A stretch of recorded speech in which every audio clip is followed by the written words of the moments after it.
Life has a way of throwing us into the most unexpected situations, where love, loss, and hope intertwine in ways we never could have imagined. In today's story, we explore the journey of Samantha Hayes, who finds herself carrying the child of a powerful CEO, Bradley Smith, after his wife, Sarah, passes away from terminal cancer. This journey brings grief, secrets, and ultimately, a new beginning for two strangers connected by an unborn child. Subscribe to our channel to begin today's story of love, loss, and unexpected connections. It was an ordinary day. Or at least it seemed like one at first. I stood in the lobby of Smith Enterprises, clutching the folder in my trembling hands, my heart pounding like a drum. The sleek, modern design of the building only reminded me of how out of place I felt in this temple of wealth and power. I didn't belong here, not in these worn jeans and simple blouse that screamed of someone who was struggling to make ends meet. But today, I wasn't here for the luxury or the opulence surrounding me. I was here because of something far more important. Something I had to tell Bradley Smith, the man who was standing at the center of everything I had come to face. "Do you have an appointment with Mr. Smith?" the security guard asked, eyeing me with suspicion as I approached the front desk. "No," I replied, my voice shaking slightly, "but it's urgent. It's about his wife, Sarah." The mention of Sarah's name softened the guard's expression just a little. Her tragic passing 3 months ago was still fresh in the city's memory. Sarah Smith had been known for her philanthropic work, the beloved wife of the business mogul Bradley Smith. People mourned her loss as if she was a public figure. And in many ways, she had been. But I knew her in a way that few others did. "Wait here," the assistant told me, after several tense phone calls and what felt like an eternity of waiting. I was escorted up to the executive floor, passing walls adorned with modern art pieces that probably cost more than a year's worth of my wages at the diner. I swallowed hard, feeling the weight of the folder in my hands. It was the only thing keeping me tethered to reality right now. The only thing that made this surreal encounter feel somehow possible. When the assistant gestured to the chair outside an imposing oak door, I sat down with my heart racing. I knew the moment was close. Mr. Smith had exactly 5 minutes to spare between meetings. She had told me, 5 minutes to change everything. The door finally opened, and I could hardly breathe as I stepped into his office. The man who stood before me was more intimidating than I had imagined. Even after seeing his face in business magazines, Bradley Smith was tall, with broad shoulders and dark hair that was graying at the temples. A silver streak that only added to the aura of power he exuded. His steel-gray eyes met mine with a cool, assessing gaze that betrayed nothing. "Come in," he said, his deep voice clipped, his tone impatient. The office was vast, with floor-to-ceiling windows offering a panoramic view of the city sprawled below. It felt like his personal kingdom, a symbol of everything he had worked for. And yet, as I stepped inside, I felt an overwhelming sense of dizziness. This was a world I didn't belong to. But I had to be here. For Sarah, for the promise I had made to her. "My assistant says you have something to tell me about my wife," he said, still standing, making it clear that this was going to be brief. His stance was cold, defensive. I could sense the distance. The walls he had built around himself after Sarah's passing. I took a deep breath and, for the first time in what felt like forever, the words I had rehearsed over and over again escaped my lips. "My name is Samantha Hayes. Your wife, Sarah, hired me as a surrogate 4 months ago. I'm carrying your child." The silence that followed was deafening. I watched as Bradley's expression hardened, his gaze sharpening into something colder than I had expected. His jaw clenched, his fists tightened at his sides. And for a moment, I thought he might throw me out. "Get out," he said, his voice barely above a whisper. But it was deadly quiet, filled with fury. But I didn't leave. I couldn't. I slowly opened the folder in my hands and pulled out the legal agreement, Sarah's signature at the bottom of the page. She had wanted to surprise him. She had known what it meant to him. To both of them. But she also knew, all too well, that her cancer had returned. And it was terminal this time. She didn't tell you because she knew you would focus entirely on her treatment. Instead of the business merger you were working on in Singapore. I explained softly, my voice cracking. She made me promise not to contact you until after the first trimester. Bradley's eyes flicked over the documents, scanning the pages with a mixture of disbelief and anger. The realization hit him all at once. Charlotte's unmistakable handwriting on the agreement. His face paled, and for a moment, I thought I saw something else in his eyes, recognition, confusion, pain. That's impossible, he whispered, but I could see the certainty begin to fade from his voice. There was more, there was always more, and Sarah had made sure that Bradley understood it all. In her own way, she left this for you, I said softly, handing him a sealed envelope with his name written in Sarah's elegant handwriting. He took it, staring at it for a moment before he opened it. His movements slow, deliberate. I could feel the tension in the room, the unspoken emotions swirling between us. This was just the beginning. As Bradley Smith read Sarah's letter, the room seemed to hold its breath. The stillness between us stretched on, filled only by the sound of his soft breathing and the faint rustle of paper. I could see the moment the letter made its mark. His shoulders tensed. His eyes flickered with emotion. But just as quickly, the walls he had carefully built around himself snapped back into place. His voice, when it finally came, was low, guarded. Why didn't her doctors mention this to me? Why didn't our lawyer know? The questions spilled out one after another, tinged with disbelief and something darker, betrayal. I didn't have an easy answer. I wished I did, but I could only offer him what I had. The fragments of a story that Sarah had left behind. A story wrapped in secrecy and love. She went to a different clinic. Used a different lawyer. She said you would have questions. That you might not believe me at first. My voice trembled as I spoke. But I pressed on, desperate to make him understand.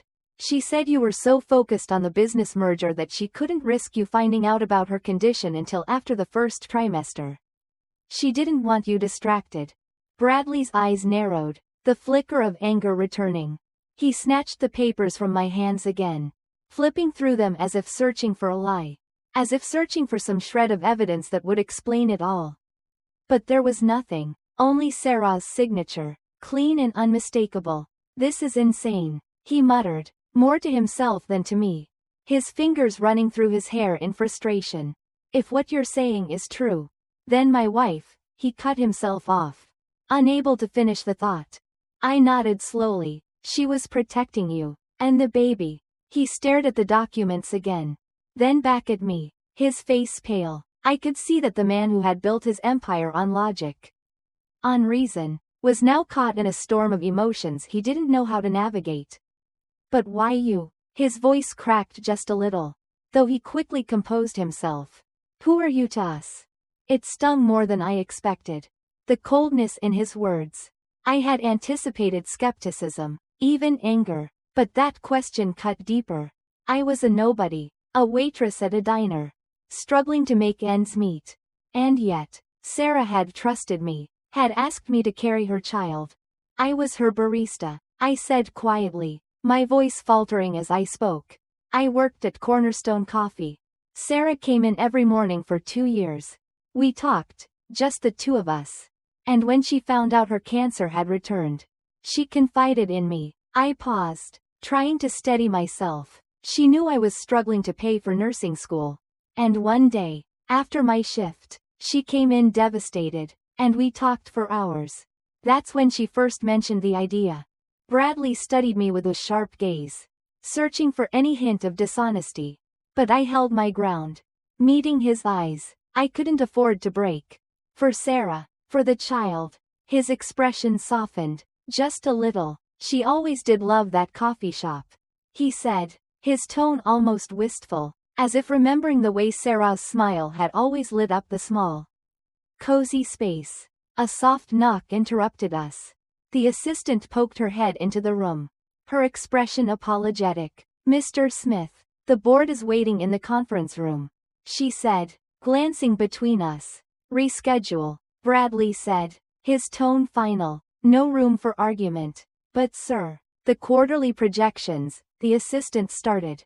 But Bradley's cold stare silenced her. Reschedule, he repeated, his voice carrying an authority that left no room for debate. Once we were alone again, Bradley walked to the large windows behind his desk. His back turned to me. For a long time, he didn't speak. The silence stretched on, thick with the weight of everything that had been said and everything that was still left unspoken. If what you're saying is true, and that's a big if, he said finally. His voice low and measured.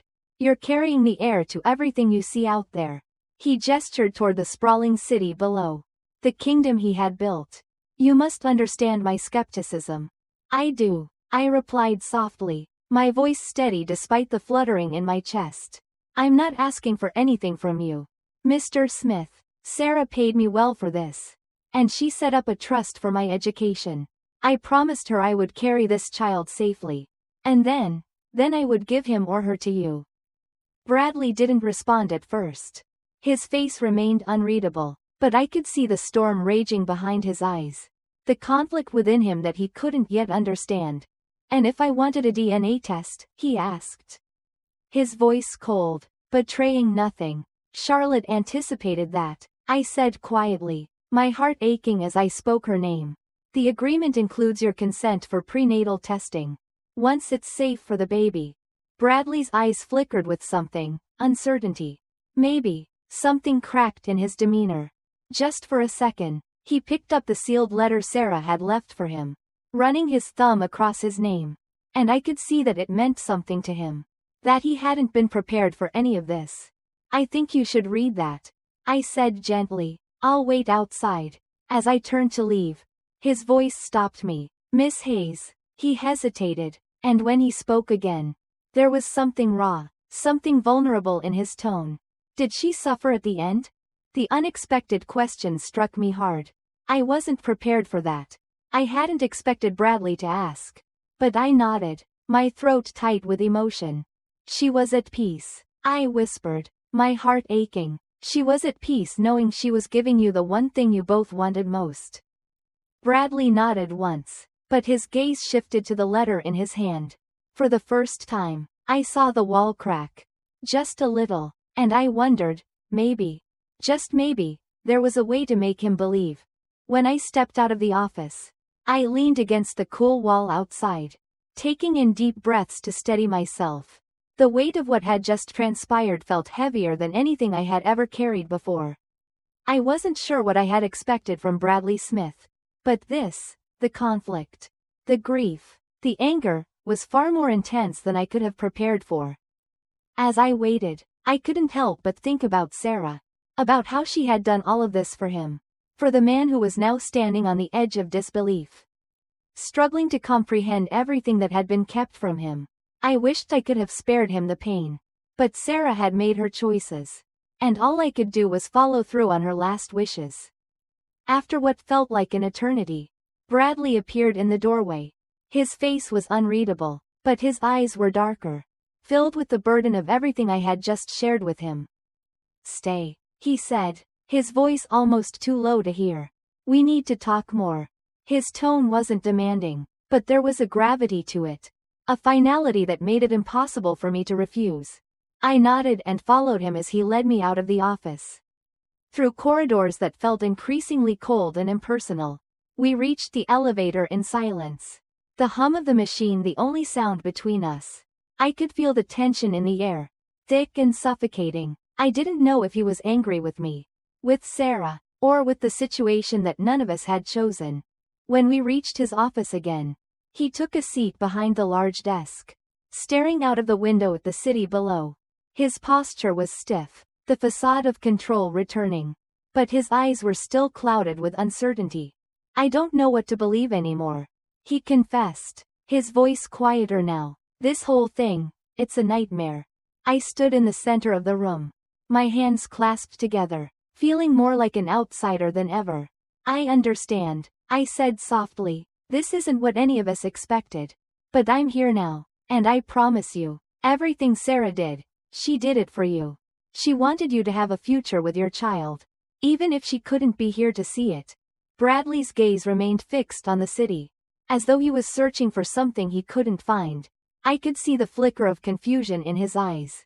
The devastation of a man who had been blindsided by the death of the woman he loved.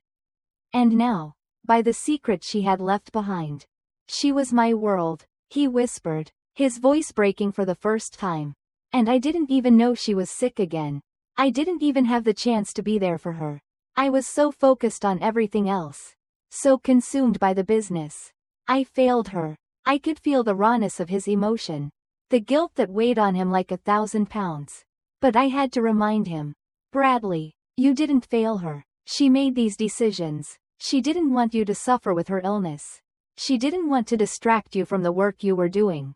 She loved you too much to ask that of you. He turned to face me then. His expression still a mask of pain and confusion. But why keep it all from me? Why didn't she tell me? I hesitated before answering. Sarah was trying to protect you. She knew how much you loved her. And she didn't want your focus to shift from the work you were doing. She knew it was important to you. And she thought that maybe, just maybe, if she could give you this, it would bring you some comfort. She wanted you to have the family you always dreamed of. Bradley's gaze softened, just a little. And you, he said, his voice still tinged with suspicion but also something else, something almost like gratitude. Why did you agree to this? To be part of all this? I looked at him, my heart aching for both of us. Sarah believed in me when no one else did. She saw something in me. Something I couldn't even see myself. She believed I could give her something she couldn't get any other way. And when she asked me to do this for her, I couldn't say no, not after everything she had done for me. Bradley stared at me for a long moment, as if trying to read the truth in my face. Finally, he nodded, though it was a reluctant gesture. I suppose I owe you an apology.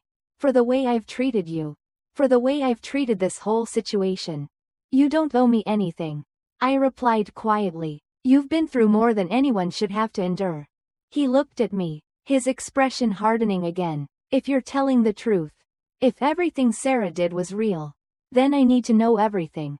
I need to understand what happened. And I need to meet this child. My child. I nodded, feeling the weight of his words. I understand. And I'm here. I'll do whatever it takes to make sure you have everything you need. As the silence lingered, I knew this was just the beginning. We were only scratching the surface of everything Sarah had left behind. But one thing was certain. I had a promise to keep. Not just to her, but to the child we both now shared. And no matter how difficult it was, I would see it through. For Sarah, for him, for us. Months passed, and the rawness of the situation began to fade, replaced by something else, understanding, healing, and a sense of shared purpose. Bradley and I had come a long way from that first tense meeting in his office. The walls between us had come down, piece by piece, as we navigated the complicated, emotional journey Sarah had left behind for us. We went to the fertility clinic together, where the truth about the embryos came to light. And we saw our child on the ultrasound screen. A tiny heart beating, a future unfolding before us. It was a boy, a son that would carry both of Sarah's hopes and Bradley's legacy. The moment was overwhelming for both of us. Bradley, the stoic, powerful man who had built an empire, stood there with tears in his eyes, holding my hand as we both looked at the life Sarah had given us. As we stood on the dock at Lake Tahoe, watching our son, Thomas, sleep peacefully in Bradley's arms, I realized something profound. Love wasn't just in the grand gestures or the moments of triumph. It was in the quiet moments of understanding, in the willingness to carry someone else's pain, and in the shared responsibility of nurturing life. Sarah's love had bound us together, and through that love, a family had been formed, one built from tragedy, but strengthened by the bond of new beginnings. Life had a way of surprising us, of teaching us things we never expected. And through it all, I learned that sometimes, the greatest gifts come from the most unexpected places. Thank you for joining us in this life story. Don't forget to subscribe to our channel for more heartfelt and inspiring stories.